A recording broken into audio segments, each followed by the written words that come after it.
Thank you. First, thank you for being here. Thank you for having me. That flew by, and I'm going to take 3 minutes to touch on a couple of issues that we didn't touch on. First off, it's important. Yesterday we had a forum where the Mayor Ortega represented that he had decreased property taxes. Well, that's not true. Over the past 2 years, or during his term, property taxes have actually increased 9%. And next up to the plate is the proposal that you're going to be asked to approve to increase or to create a new sales tax. As much as I love what they've done with the Protect and Preserve Task Force, they were not set up very well when you've got a reckless administration who is not governing taxpayer dollars responsibly at all. They've identified critical need projects, and there's no excuse why this administration has not funded those projects and those obligations through general fund resources.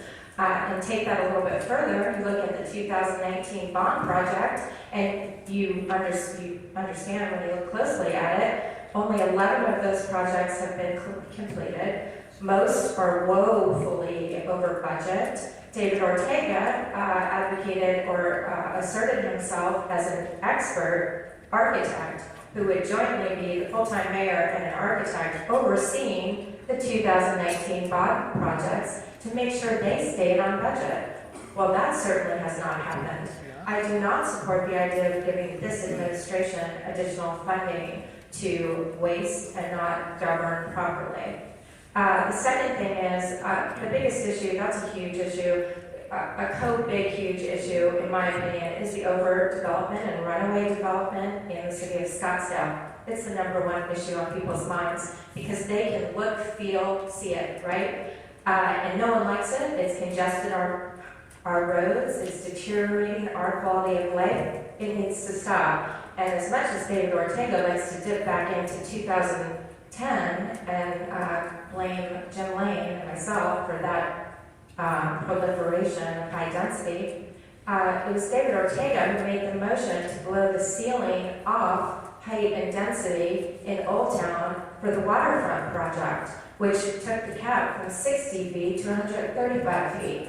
Linda Melhaven, on her watch, I don't know that she ever opposed an apartment project that came through. So density and height is not your thing. These are not your candidates. I am.